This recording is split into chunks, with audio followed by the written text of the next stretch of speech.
7 იანვარს სრულიად მართლმადიდებელი სამყარო მაცხოვრისა ჩვენისა იესო ქრისტეს შობას დღესასწაულობს. დღესასწაულთან დაკავშირებით სრულიად საქართველოს კათოლიკოს პატრიარქმა, მცხეთა თბილისის მთავარეპისკოპოსმა, ბიჭვინთისა და ცხუმაფხაზეთის მიტროპოლიტმა, უწმინდესმა და უნეტარესმა ილია მეორემ, მოსაყდრესთან, მაღალ ყოლადუსამღვდელოეს სენაკისა და ჩხოროწყუს მიტროპოლიტ შიოსთან, წმინდა სინოდის მღვდელმთავრებთან და სამღვდელო დასთან ერთად ყოლაწმინდა სამების სახელობის საპატრიარქო ტაძარში სადღესასწაულო ლიტურგია აღავლინა. წირვის დაწყებამდე ტრადიციის სამებრ არქიდიაკვანმა დემეტრემ მრევლს უწმინდესი და უნეტარესი პატრიარქის 2018 წლის საშობაო ეპისტოლე გააცნო. საშობაო ეპისტოლე უწმინდესისა და უნეტარესის სრულიად საქართველოს კათოლიკოს პატრიარქის და მცხეთა თბილისის მთავარეპისკოპოსის და ბიჭვინთისა და ცხუმაფხაზეთის მიტროპოლიტის ილია მეორეს. ყოლადსამღვდელო მღვდელმთავარნო, ღირსნო მოძღვარნო, დიაკონნო, ბერმონოზონნო, ჩემო საყვარელო სულიერო შვილებო, საქართველოს წმინდა მართლმადიდებელი ეკლესიის წევრნო, სამშობლოში მკვიდრნო და ჩვენი ქვეყნის საზღვრებს გარეთ ცხოვრებნო თანამემამულენო, გიხაროდეთ. ამიერიდან შენ უკვე აღარ ხარ მონა, არამედ ძე, ხოლო თუ ძე ხარ, მემკვიდრეცა ხარ ღმერთის მიერ. ახლა ამ ღამეს მთელ კაცობრიობას და თითოეულ ჩვენგანს კვლავ ეუწყება ანგელოზის საოცარი სიტყვები. პირველად ბეთლემელმა მწყემსებმა რომ გაიგონეს, მე გახარებ დიად სიხარულს, რომლითაც იხარეს მთელი ხალხი, რადგან დღეს დავითის ქალაქში დაიბადა თქვენი მაცხოვარი. და მსოფლიოს კვლავაც ეფინება ზეციური საგალობელი, დიდება მაღალთა შინა ღმერთსა და ქვეყანასა ზედა, მშვიდობა და კაცთა შორის სათნოება.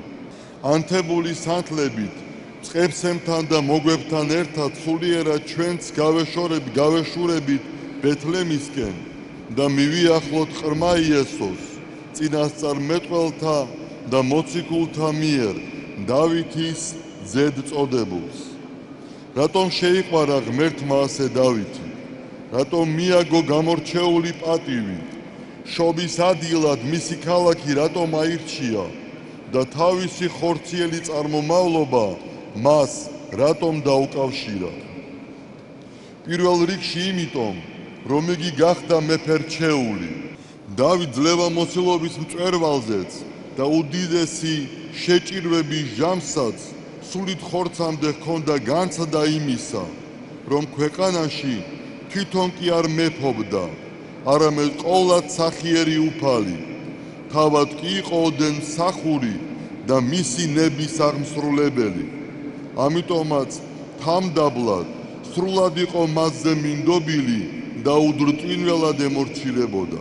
ძველი აღთქმის მეფეთა შორის მეფე მსახურის ტვირთი ასე სწორედ, ასე ღირსეულად არავის უტარებია და დღესაც იგი მისაბაძად რჩება.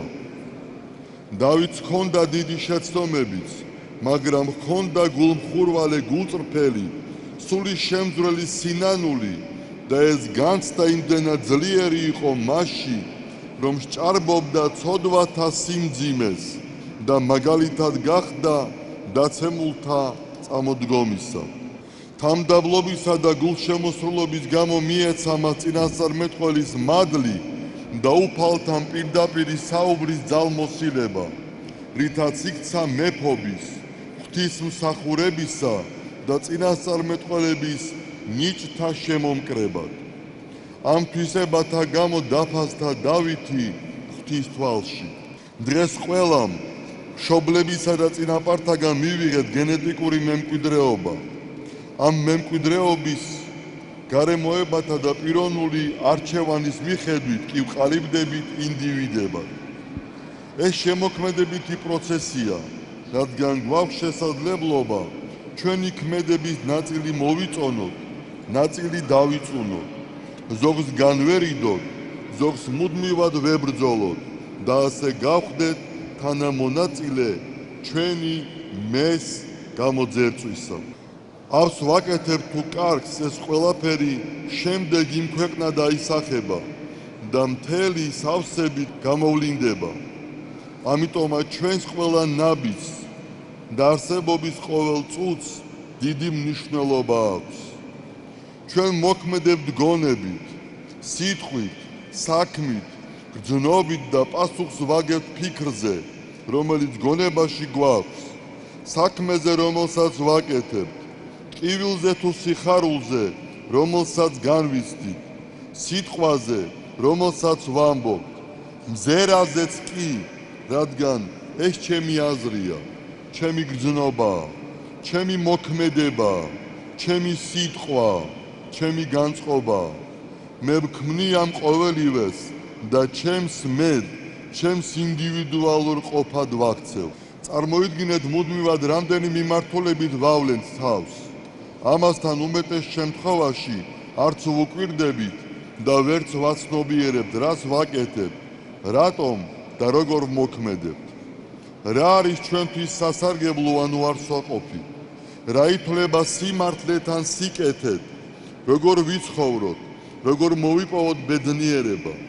ეს კითხვები ფილოსოფოსისთვის საუკუნეთა მანძილზე განჯის საქნად იქნა ქცეული და ეს პროცესი დღესაც გრძელდება.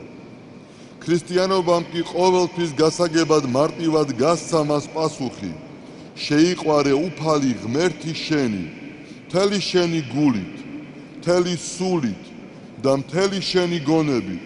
ეს არის პირველი და დიდი მცნება და მეორე მსგავსი ამისი: შეიყვარე მოყვასი შენი, როგორც თავი შენი. ან და ყველაფერში, როგორც გინდათ, რომ მოგექცნენ ადამიანები, თქვენც ისევე მოექეცით მათ. მაგრამ ამგვარი ცხოვრების შედეგი არ არის მიწიერი ბედნიერება, სიმდიდრე და თანამდებობა, არც პატივი და უზრუნველი ყოფა. ასეთი ცხოვრების შედეგი არის მარადიული ნეტარება, მარადიული სიხარულის განცდა და ანგელოზთა თანა ქრისტეს საუფლოში ყოფობა.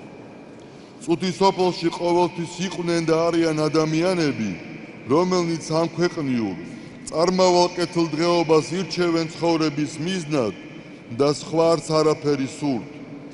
მაგრამ იყვნენ, არიან და იქნებიან ისეთნიც, რომელიც ბედნიერებას უფალთან ერთობაში ხედავენ.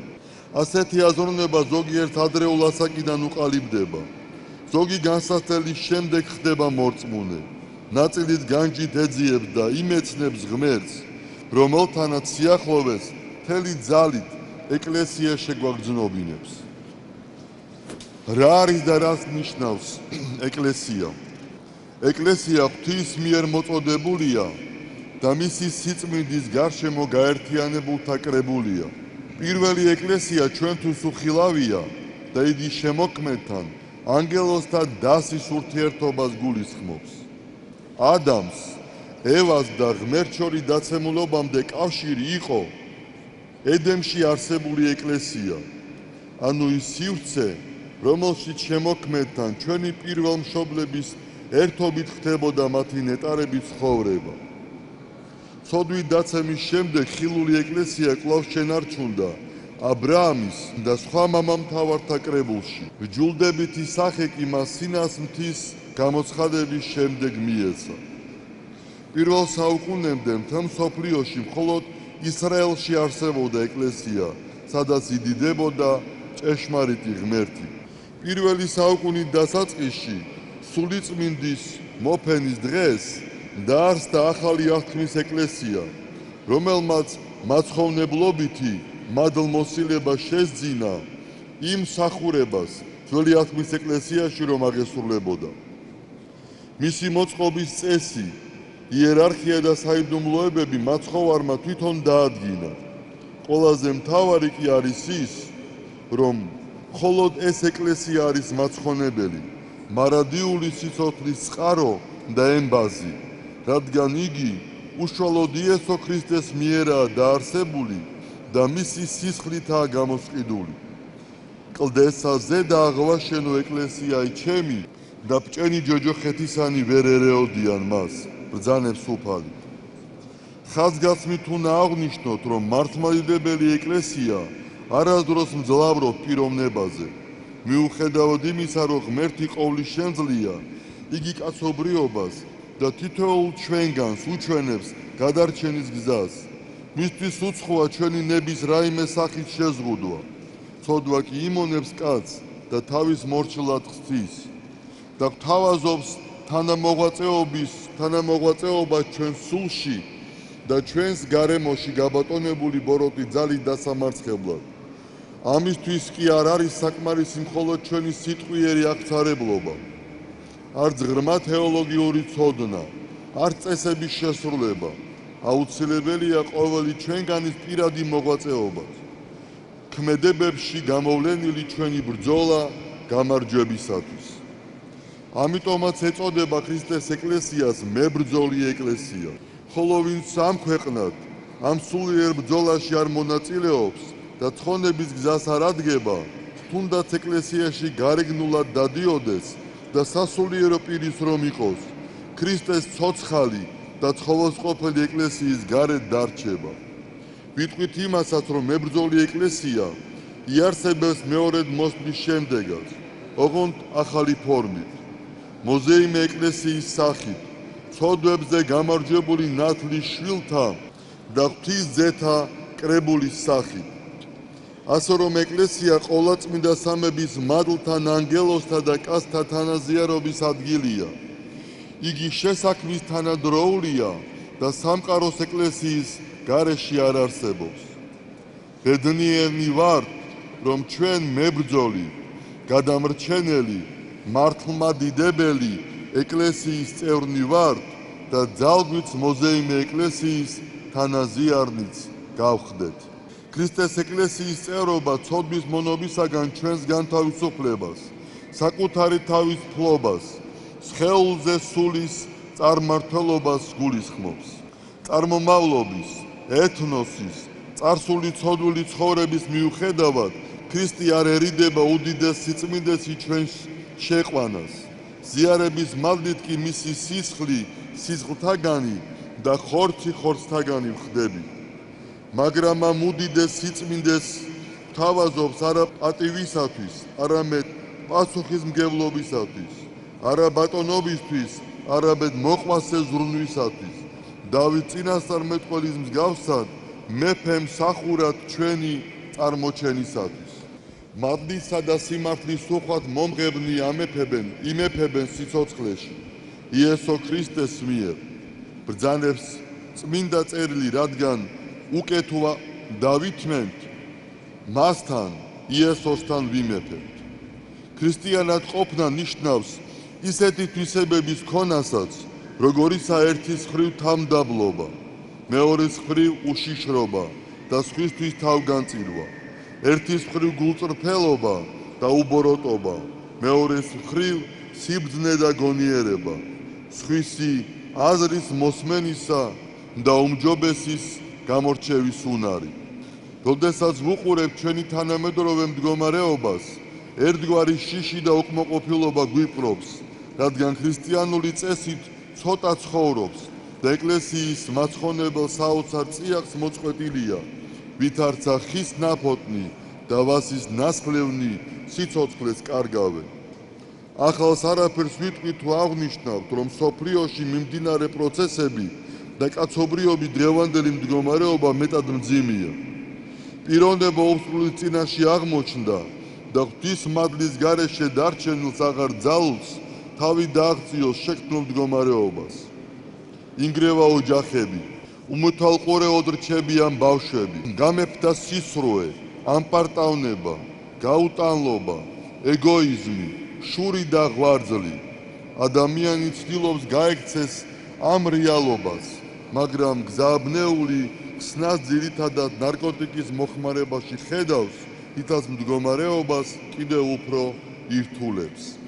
აუცილებელია შემუშავდეს ისეთი ნარკოპოლიტიკა, რომელიც ახალგაზრდებს დაიცავს და შექმნის უარყოფით განწყობას ამ უმძიმე სენთან მიმართებით. ამასთან უნდა აშენდეს სარეაბილიტაციო ცენტრები, სასკოლო ასაკიდანვე უნდა მოხდეს მოსწავლეთა ცნობიერების ამაღლება და გატარდეს სხვა ღონისძიებები. მაშინ, როდესაც ქვეყანა დემოგრაფიული კატასტროფის წინაშე დგას, ყველას განსაკუთრებული სიფრთხილე და წინდახედულობა გვმართებს, რათა აღნიშნული პრობლემისადმი სწორი კომპლექსური მიდგომა განხორციელდეს და რეალური შედეგის მომტანი ნაბიჯი გადაიდგას. მაინც მწამს, ქვეყანა, რომელიც უფლისა და ღვთისმშობლის განსაკუთრებული მფარველობის ქვეშაა, რომელიც 2000 წელს ქრისტიანობისათვის მებრძოლ სულს კვლავად შეინარჩუნებს და ცხონების გზას 1000 ქარტეხილთან მიუხედავად არ დატოვებს. ამის იმედს განსაკუთრებით მაძლევს ჩვენი მომავალი თაობა, საოცრად ნიჭიერი და ღვთისმოყვარე ჩვენი ბავშვები. დღეს უპირველეს ყოვლისა მათი ზეიმია, გულითადად ვულოცავ და ვლოცავ მათ. ვლოცავ პატიმრობაში მყოფთ, სნეულ და გაჭირვებულ. დღესასწაულს კიდევ ერთხელ ვულოცავ ქართველებს, აფხაზებს, ოსებს, ბერძნებს, უკრაინელებს, რუსებს, ებრაელებს, აზერბაიჯანელებს, სომხებს, უდინებს, ასირიელებს, იეზიდებს, ქურთებს, ინგუშებს, ჩერქეზებს, ჩეჩნებს და ლეკებს, ყოველ სხვა მკვიდრს საქართველოსა და საზღვრებს გარეთ ცხოვრებ თანამემამულებ. მას განვიშორნეთ უკვე საჭურველი ბრძელისანი, რათა შევიწყნაროთ დღე აღმოდაბადებისა. ქრისტე იშვების ადიდებდეთ, ქრისტეს ზეცით მოვალს მიეგებოდეთ, ქრისტე ქვეყანასა ზედა არს ამაღლდით. სიყვარულით თქვენთვის მლოცველი ილია მეორე, სრულიად საქართველოს კათოლიკოს პატრიარქი, თბილისი, შობა ქრისტესი, 2017-2018 წლები. სადღესასწაულო ლიტურგიას ესწრებოდნენ საქართველოს პრეზიდენტი გიორგი მარგველაშვილი, პრემიერ-მინისტრი გიორგი კვირიკაშვილი, თბილისის მერი კახი კალაძე და მთავრობის სხვა წარმომადგენლები. წირვის დასრულების შემდეგ სრულიად საქართველოს კათოლიკოს პატრიარქმა მრევლს შობის უდიდესი დღესასწაული კიდევ ერთხელ მიულოცა.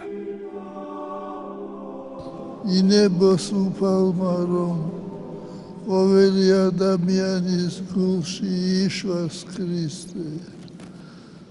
დღეს განსაკუთრებული დღეა, მრავალი სახლის პანჯარაში ანთებული სანთელი იყო, რომელიც მეტყველებს იმის შესახებ, რომ უფალი ჩვენთან უნდა იშვას. დალოცვილი და გახარებული გამყოფოთ მამაზე ციერმა. ჩვენთან არ გეგზელობით, წინამძღოლობით და